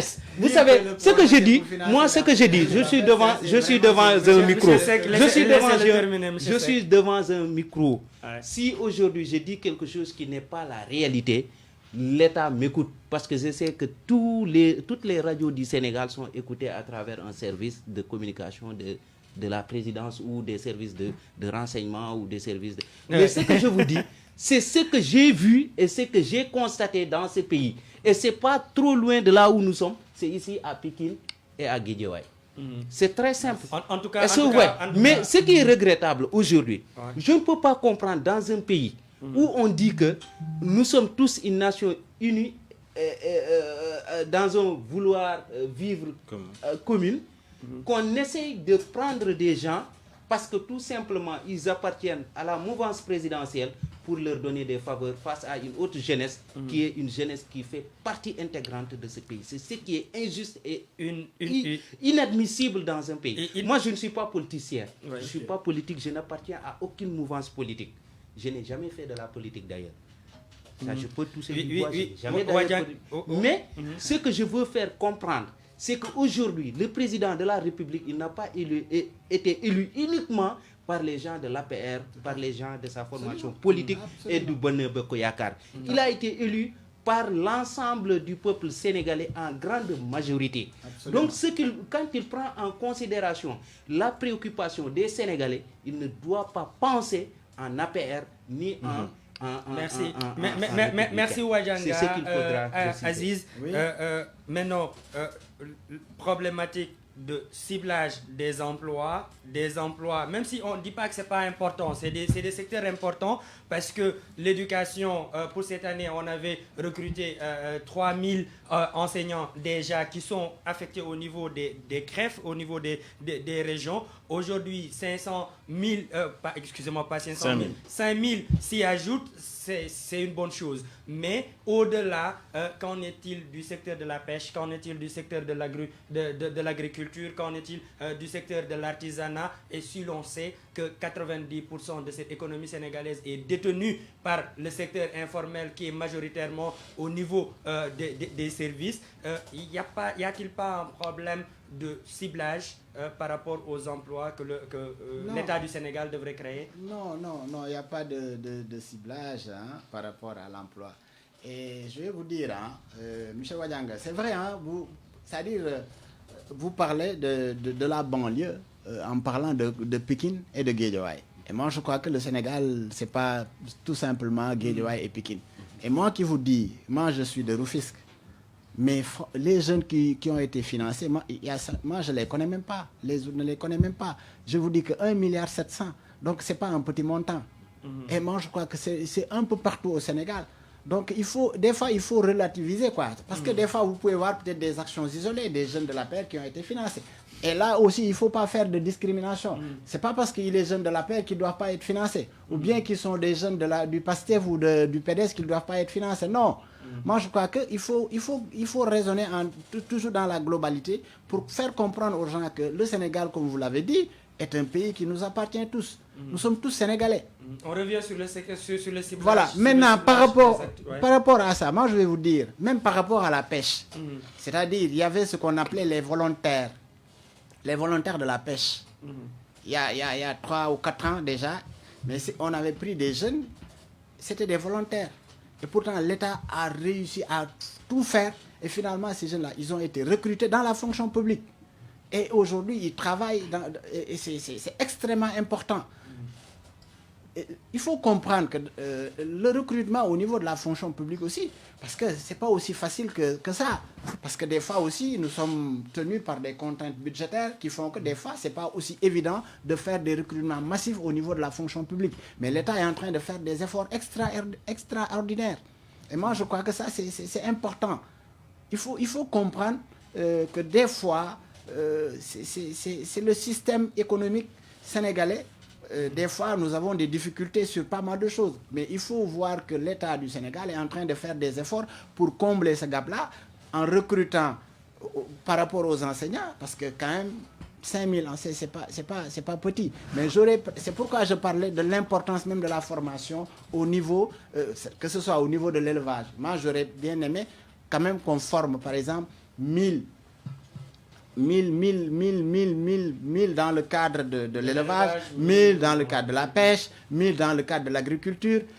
Vous savez, et après, les organiser. Ce n'est pas parce que maintenant tu as été formé qu'on doit te donner un bureau. Non, c'est-à-dire, après avoir été formé, il faut par exemple faire de sorte que pratiquement qu'on puisse trouver des projets structurants dans les différentes zones du Sénégal pour permettre à ces jeunes-là de travailler. Au niveau de Diamniadio, il y a beaucoup de choses qui sont en train d'être réalisées.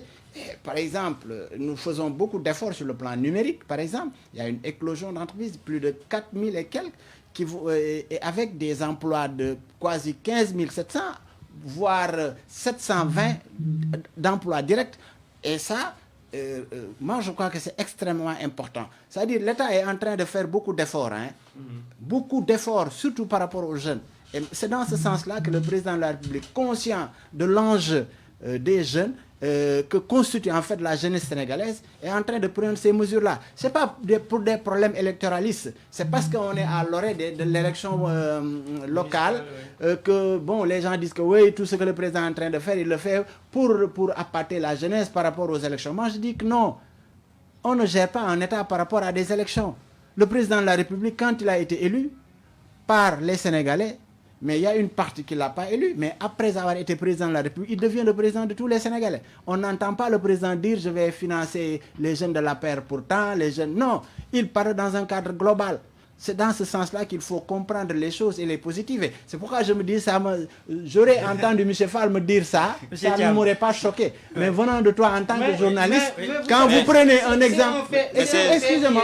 Oui, non, je vous comprends. Je termine. C'est-à-dire, quand venant de toi, parce que peut-être vous êtes de la banlieue, de Pikine, Guédiawaye, sur ça, vous faites une religion. Je dis que enfin, je ne suis pas tout à fait en phase. Non, je ne suis pas de la banlieue.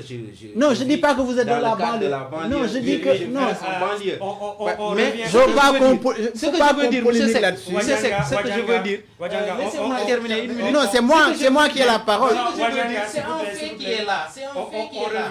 Je veux qu'on essaye de trouver une solution sur ce fait. Parce que tout simplement, quand on ne dénonce pas le fait, ça va faire tâche. Ok. Mais c'est ce que je voulais terminer. Voilà. On revient. Ibrahim. Voilà. Non, c'est que je voulais... Excusez-moi, une minute. Ce que je voulais dire par là, M. Wadjanga, c'est vous faire comprendre aussi que ce n'est pas parce qu'ils sont des jeunes de la paire qu'ils ne doivent pas être financés. Non, ça il faut le comprendre. Maintenant, si vous voyez que peut-être c'est des jeunes de la paire, c'est une coïncidence. Parce qu'il y a d'autres zones, vous voyez que ce sont d'autres jeunes. Mais est-ce que le hasard, ça existe? Non, ce n'est pas un problème d'hasard. Mais en tout cas, cette discrimination-là, moi, je ne veux pas qu'il y ait... S'il vous plaît, on revient... S'il vous plaît, on revient sur le sujet. Ibrahima, aujourd'hui, l'État est en train de faire des efforts au niveau des emplois, 65 000 emplois annoncés dès le mois de mai. Aujourd'hui, au-delà des emplois octroyés et créés par l'État du Sénégal, quel peut être le rôle que doit jouer le secteur privé? Parce qu'aussi, on vous pose la question parce que vous êtes de ce secteur privé-là, parce que quoi qu'on puisse dire, on a vu des patrons d'entreprise qui encaissent beaucoup d'argent, beaucoup de marchés, mais finalement, c'est belle villa, belle voiture, et finalement, ça ne descend pas. Aujourd'hui, quel pourrait être le rôle d'une entreprise, d'un secteur privé fort et surtout un secteur privé patriotique? Bon, je crois que c'est important, d'autant plus que notre référentiel politique économique, c'est l'émergence à l'horizon 2035. Peut-être en 2012, ils avaient amené Yonou Yokote. Après, bon. Yonou Yokote, c'est de 2012 à 2014. Après PSE. C'est la continuation du PSE. Voilà, j'étais au cœur, je comprends parfaitement. Laissez-moi terminer. Allez-y. Donc, actuellement, nous sommes dans une logique d'émergence à l'horizon 2035. Mais on ne peut pas aspirer à une émergence économique en ayant au même moment un secteur privé qui est affaibli. Pour rappel, si ça existe, il faut me le dire, est-ce que le président de la République, Macky Sall, a une fois reçu en audience le patronat sénégalais?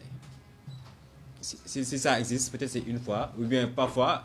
Dans le cadre du Covid, ils étaient là-bas. Non, c'était dans le cadre exceptionnel. Dans le cadre Covid, mais juste pour dire, mais au même moment, il y a quelques mois, il était député d'honneur au niveau du patronat français. Oui. Donc là aussi, c'est une problématique. Oui. Donc nous, on a envie d'avoir un secteur privé fort. Et pour avoir un secteur privé fort, comme a dit Wanyanga, et je crois que j'étais le premier à le dire, donc pas pour le financement, je ne dirais pas au financement de la DR ou bien des institutions, même le recrutement de la fonction publique, il y a une discrimination. Donc je crois...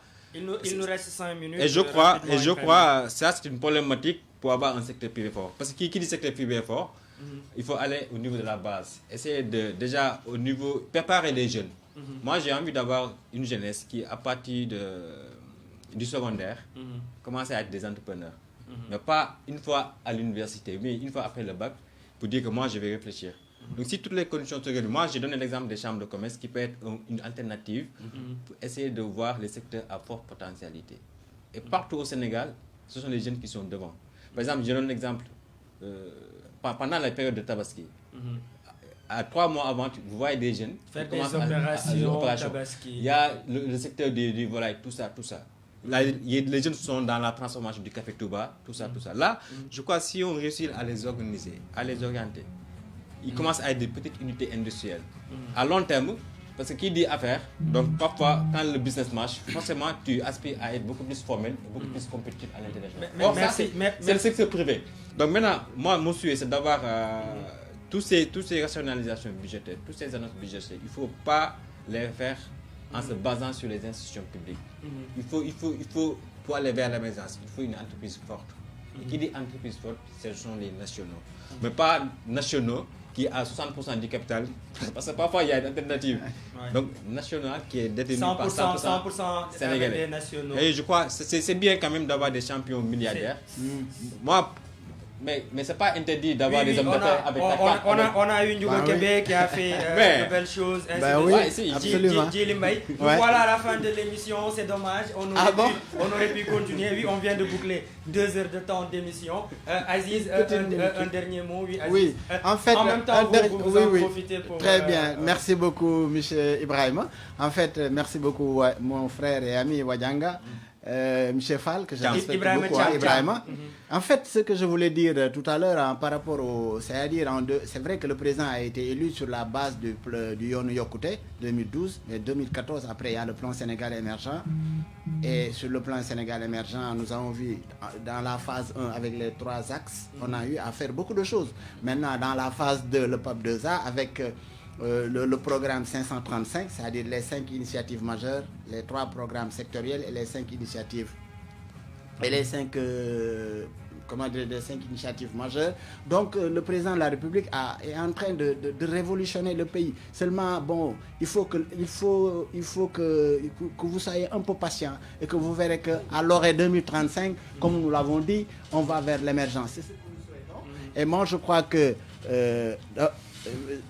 excusez-moi de le dire en Wolof, je crois que c'est Mme Abdou qui disait que bu gaal bu ñu nekkee ci gaal bul calculer sa ëmb mucc da ngay calculer gaal gi mucc parce que bu gaal bi muccee rek sa ëmb ak yëpp dina mucc c'est-à-dire nous sommes dans un pays où nous sommes tous des Sénégalais nous devons nous aider mutuellement, c'est-à-dire ceux qui sont à l'opposition qu'ils comprennent que le Sénégal nous les aimons comme vous les aimez et que ce pays-là nous incombe tous. Il va falloir que tout un chacun y mette vraiment du sien pour que le Sénégal soit au devant et qu'à l'horizon 2035 le Sénégal sera un pays émergent. En tout cas, merci de nous avoir donné l'opportunité de parler aux auditeurs de Témoin FM.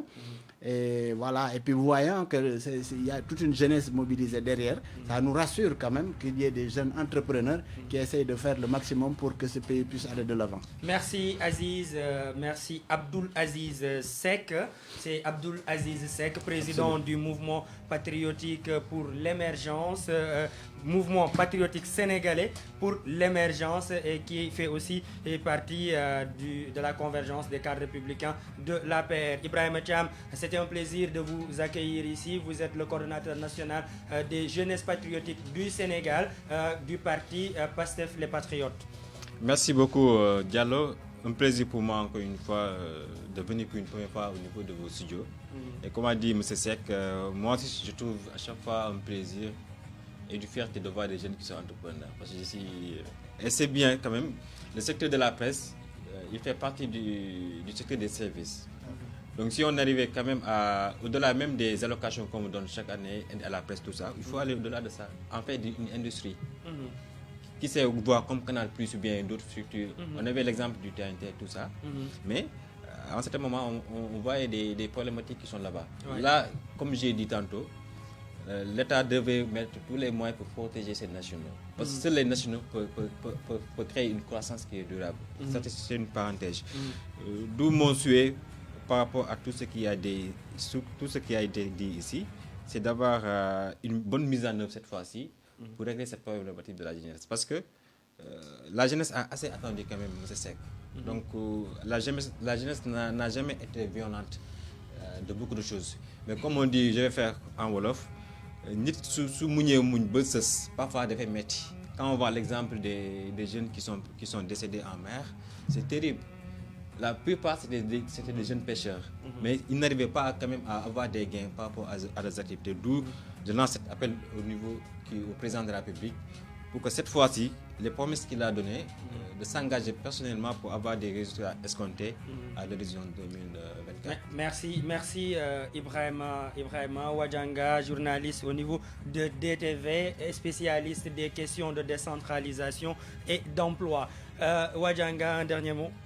Voilà, donc dire merci à Aziz et dire que votre président doit faire un effort pour véritablement, encore une fois, booster l'économie sénégalaise. Et en tout cas, nous vous encourageons.